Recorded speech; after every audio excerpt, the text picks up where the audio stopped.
बोलो सतगुरुदेव की जय हो।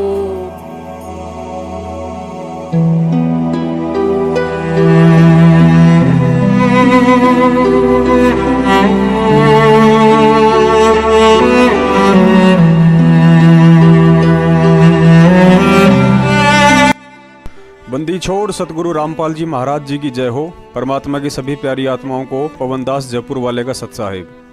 पुण्यात्माओं, वैसे तो भक्ति और भक्ति विधि के विषय में बताने का एकमात्र अधिकारी सतगुरु ही होता है, लेकिन साध संगति और हरि चर्चा के लिए सतगुरु की तरफ से अपने शिष्यों के लिए एक सार्वभौमिक आदेश होता है, क्योंकि विशेष परिस्थितियों व सतगुरु की अनुपस्थिति में यदि भगत का कोई सहारा है तो केवल सच्ची साध संगति और हरि चर्चा है।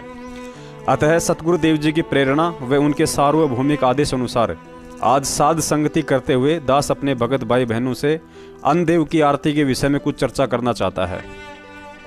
परम पूज्य सतगुरु रामपाल जी महाराज जी के हजारों की संख्या में आध्यात्मिक प्रवचनों के बाद भी हमारे में से लाखों भगत भाई बहन ऐसे हैं जो आज भी भोजन खाने से पहले व बाद में अन्नदेव की आरती नहीं करते होंगे। भोजन खाने से पहले व भोजन खाने के उपरांत अन्नदेव की आरती करने के सतगुरु देव जी के विशेष आदेश हैं। सतगुरु देव जी ने काफ़ी सत्संगों में विशेष तौर से कहा हुआ है कि खाना खाने से पहले व उपरांत अन्नदेव की आरती करना अति आवश्यक है, चाहे बोलकर करें या मन ही मन करें। साथ ही सतगुरु देव जी ने पवित्र गीता जी अध्याय 3 के श्लोक 13 में भी हमें पढ़ाया है कि पूर्ण परमात्मा को भोग लगाने के बाद जो बचा हुआ अन्न खाते हैं वे साधु अर्थात भगत सभी पापों से बच जाते हैं, लेकिन जो व्यक्ति अपने शरीर पोषण के लिए ही अन्न खाते हैं वे तो समझो पाप खा रहे हैं। तो यहाँ लिखा है कि रोटी कृष्ण देव को पाई 86 की खुदा मिटाई। अब यह इतनी बड़ी कथा एक चौपाई में बंदी छोड़ना भर दी।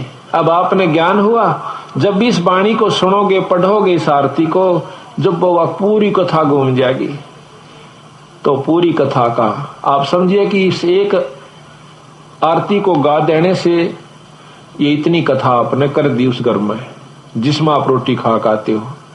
ये इतनी कथा आपने कर दी, इन कथाओं का फल उनको मिलेगा, आपकी करनी में तो कोई कमी नहीं होगी। आपने इन कथाओं के बदले एक टूक खा लिया उनका। बाकी भजन सुमरण आप कर रहे हो, आपका कति नहीं बिगड़ा, जो का तो बना रहेगा। कितना गजब बंदी छोड़ने रहस्य डाला है कि इस कलयुग में बच सकते हो तो न्यों बच सकते हो। अब यह नीचे का वीडियो देखने के बाद आप जी अच्छे से समझ सकते हैं कि इस लोक में कुछ भी खाने पीने से पहले परमेश्वर को भोग लगाना क्यों आवश्यक है। सर्वविदित है कि हमारे इर्द गिर्द सूक्ष्म रूप में अनेकों बुरी शक्तियां जैसे भूत, बेताल, पिशाच, प्रेत आदि विद्यमान रहते हैं, और सूक्ष्म रूप में काल प्रेरणा से हमारी भक्ति खंडित करने के लिए ना जाने क्या क्या हरकतें करते हैं जो हम देख भी नहीं पाते हैं। उन शक्तियों से बचाव का एकमात्र कारगर उपाय केवल सतगुरु देव जी द्वारा प्रदत्त सत्य भक्ति है, और अन्नदेव की आरती उसी सत्य भक्ति का एक अहम हिस्सा है जो करना अति आवश्यक है। लेकिन जो भगत सतगुरु देव जी के आदेशों को हल्के में लेते हैं उन्हें शायद यह छोटा सा वीडियो बहुत कुछ समझा सकता है। अतः सतगुरु देव जी के आदेश अनुसार हम जब भी भोजन करें उस समय अन्नदेव की दोनों आरती अवश्य करनी चाहिए। सत साहिब।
बोलो सतगुरुदेव की